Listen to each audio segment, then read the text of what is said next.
بشكل مفاجئ غرقت العاصمة الأردنية عمان في مياه أمطار غزيرة. الشوارع تحولت فجأة إلى أنهار تجرف كل شيء، حتى المركبات لم تسلم. أما الأنفاق فلم تتمكن من تصريف كميات المياه المتدفقة. تشكل كثير حقيقة من المياه اللي انجرفت على شكل سيول، داهمت بعض المنازل وبعض المناطق، حتى في الطرق حصرت بعض المركبات.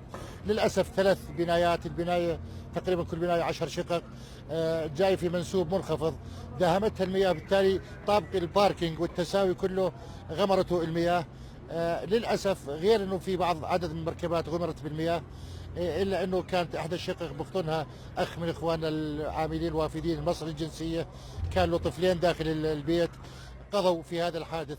لم تقتصر الأضرار على البشر، فالمحلات غرقت بالمياه وسط البلد، والخسائر يقول التجار إنها كثيرة، ويلقون باللائمة على الجهات الرسمية ويتهمونها بعدم أخذ الاستعدادات لموسم الشتاء. جينا الصبح بكير على 8 فيش شيء، 8 و10 غرقت كل هالمحلات من هالوسخ المجاري. الشارع من فوق المجاري تبعت الأمانة فاضت على الدخلة تاعت الماء، والماء دخلت علينا. 15 يوم احنا بنحكي مع الأمانة على اساس يجوا يفتحوا المجاري اللي تحت اللي بتنفذ على الشارع، ما حدا برد علينا. طب أنا عندي محل وعندي موظفين، كلنا غرقنا، أنا عندي قاصة مليانة شيكات مليانة مصاري غرقت بالمي، أنا مين بده يعوضني هسه؟